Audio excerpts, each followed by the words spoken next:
Well, first of all, this whole Elon mode thing is way overblown. I don't know how to do that. I use full self driving every day. We know. We saw the video. Yeah.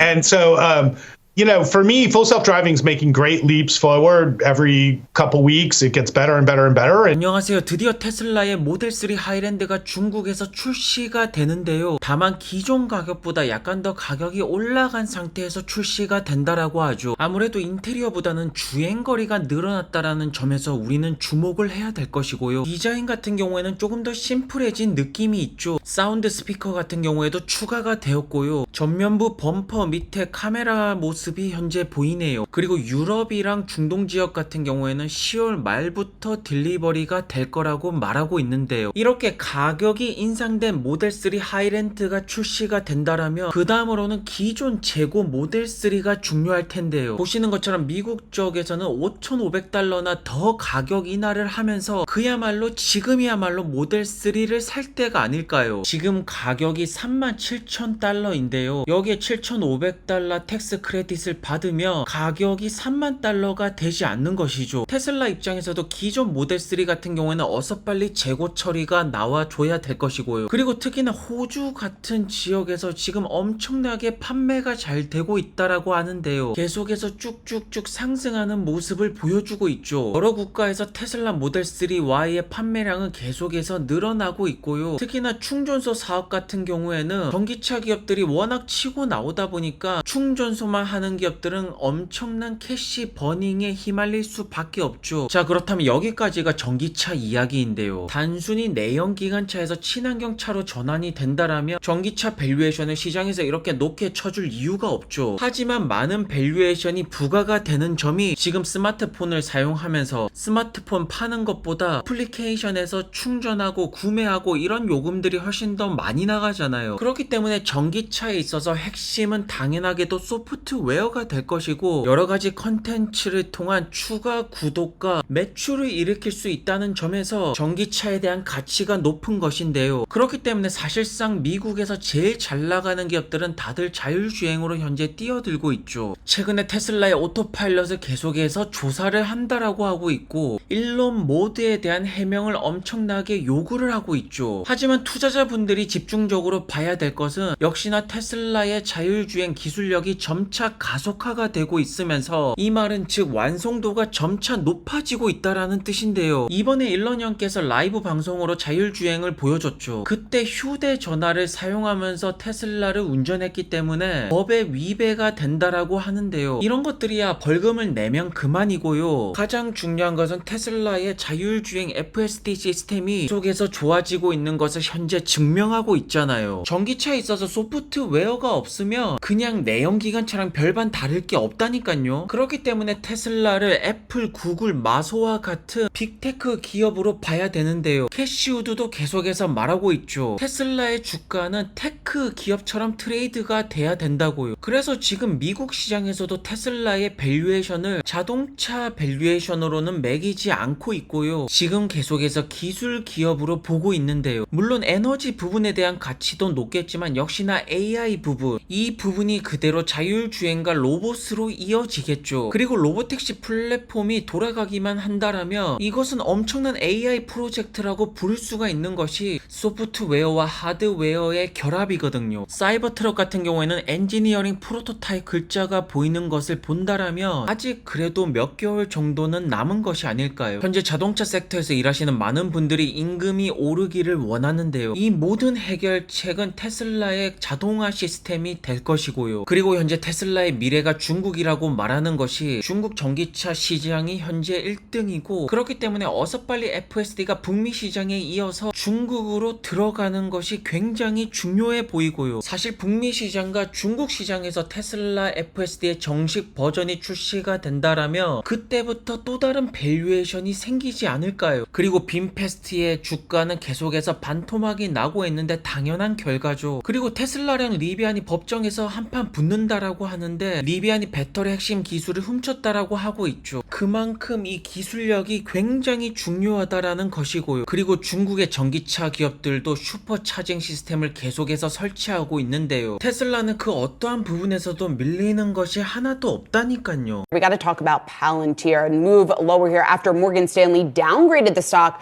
to underweight from equal weight, warning of its quote lack of a monetization strategy. 그리고 팔란티어의 주가가 6달러에서 20달러까지 치솟고 그 다음에 최근에 떨어져서 15달러에서 지금 왔다 갔다 거리고 있죠. 그런데 오늘 8%가 떨어졌다라고 해서 14.98에 마무리가 되었다라고 해서 세상이 끝났다라고 절망하시는 분들이 계시는데요. 모건 스탠리에서 목표 주가를 8달러에서 9달러로 올리면서 지금 주가보다 훨씬 더 떨어진 목표 주가를 제시했죠. 그러면서 주가가 꽤나 많이 떨어졌는데요. 여기 보이시는 이분인데 결국 15달러대에서 행보를 하고 있는 것이라고요. 하지만 정말로 흥미로운 사실은 모건 스탠리 같은 경우에는 팔란티어의 비중을 늘리면서 동시에 경고의 메시지를 날리고 있는데요. 8월 14일자 기사를 보시면 모건 스탠리는 비중을 늘리고 있죠. 팔란티어의 주식을 말이죠. 그리고 2주 뒤에 기사가 떴는데 모건 스탠리에서는 팔란티어 주가의 경고를 날리고 있잖아요. 결국 수익성에 관해서 의문점을 가진다라는 것인데요. 아직까지 수익화 전략이 부족하고 AI 부분이 초기 단계라는 점 때문에 비중 축소로 변경을 했는데요. 하지만 모건 스탠리 같은 경우에는 비중 축소지만 뱅크 오브 아메리카 같은 경우에는 오히려 낙관적인 전망을 보여주고 있잖아요. 참고로 뱅크 오브 아메리카는 팔란티어의 기술력이 경쟁 업체 대비 무려 5년이나 앞서 있다라고 말하는데요. 모건 스탠리 같은 경우에는 꽤나 많은 비중으로 팔란티어의 주식을 보유하고 있죠. 그리고 댄 아이브 형이 되었던 캐시 우드가 되었던 테슬라 분리시를 외치시는 분들이 팔란티어를 굉장히 좋게 보시는데요. 8월 31일자 수많은 개미분들은 팔고 있지만 캐시 우드는 당당하게 팔란티어 매수 버튼을 현재 누르고 있죠. 그렇다면 캐시 우드가 계속해서 팔란티어 매수 버튼을 누르는 궁극적인 이유가 무엇일까요? 팔란티어 투자하시는 분들이 모건 스탠리가 하락한다라고 해서 팔아야 되는 것도 아니고 뱅크 오브 아메리카가 낙관적인 전망을 내놓는다라고 해서 매수하는 것도 아니죠. 팔란티어 불케이스로 가져가는 기준점이 당연히 있어야 되는데요. 가장 중요하게 볼 것은 계약을 계속해서 따내는지가 가장 중요한데요. 이 부분에 대한 스케일링이 나와야지 연속 흑자가 나오면서 비중 확대가 가능할 것이고요. 계속되는 계약 컨트랙트가 나오지 않는다라면 당연하게도 비중 축소가 들어가야겠죠. 그러니까 분기 발표 때 나오는 숫자들을 보고 판단을 하는 것이지 기관들의 말 한마디 한마디에 투자 관점이 달라지는 것이 아닌데요. 사실 AI 테마가 마소, 구글, 메타, 애플, 바이두, 엔비디아, ASML 수많은 빅테크 기업들, 유명한 기업들이 현재 AI로 뛰어들고 있죠. 그리고 저는 최근에 팔란티어의 주가가 이렇게 보시는 것처럼 행보를 하고 있지만 오랜 행보 끝에 엄청난 주가 대폭발이 나왔던 것처럼 AI 테마에서 여전히 우리가 주목할 기업은 팔란티어가 아닐까요? 그리고 루시드 올해 가장 중요한 이벤트로는 11월 달에 그래비티 공개가 있는데요. 하지만 11월이 오기 전에 주가가 어서 빨리 올라가는 것이 현재 가장 중요하겠죠. 그래비티의 모습이 점차 많이 보여지고 있는데요. 사실 예전에는 하드웨어 부분에 조금 더 집중을 하면서 봤는데 최근에는 소프트웨어가 굉장히 중요하죠. 사실 하드웨어 같은 경우에는 가장 중요하게 볼 부분은 배터리 부분이고요. 그것보다 훨씬 더 판매 부분에 긍정적인 영향을 줄 것은 소프트웨어인데요. 그래비티가 공개가 되면서 소프트웨어 부분에서 뭔가 특별함이 있어야지 기대치가 굉장히 올라갈 것인데요. 사실 디자인 같은 경우에는 그렇게 중요한 것이 아니죠. 왜냐하면 중국의 샤오퐁에서도 X9 차량들이 공개가 되고 있는데 지금 디자인이 그래비티가 조금 더 뚱뚱한 모습이 아닙니까? 특히나 앞부분 같은 경우에는 그래비티랑 굉장히 흡사한데요. 사실 디자인 같은 경우에는 포르쉐 같은 스포츠카 브랜드가 굉장히 이쁘게 만들 수가 있는데요. 앞으로 전기차에서 중요한 것은 배터리 기술력과 소프트웨어 기술력이 핵심이 될 것이고요. 그렇기 때문에 최근에 가장 흥미로운 뉴스는 소프트웨어 업데이트가 멈추지 않고 계속해서 업데이트가 되고 있다는 점이 투자자분들이 집중해서 볼 점이 될 것인데요. 루시드의 그래비티가 세계 최고의 전기차 SUV가 되려면 하드웨어 플러스 소프트웨어가 나와야 된다니까요. 제가 여기서 말씀드리는 소프트웨어가 100% 완벽한 자율주행이 아닙니다. 소비자들에게 어필을 할 수 있는 소프트웨어가 반드시 필요한데요. 이 부분 부분이 루시드 엔비디아가 되었든 루시드 애플이 되었던 그래비티 공개 때 반드시 소프트웨어에 대한 그러한 디테일이 들어가는 것이 굉장히 중요해 보이는데, 최근에 구겐하임에서 루시드의 비중을 늘렸다 이런 기사들이 올라오고 있죠. 하지만 저런 뉴스보다 더욱더 중요한 것은 최종적으로 루시드 에어의 판매량이 제발 올라가는 것인데요.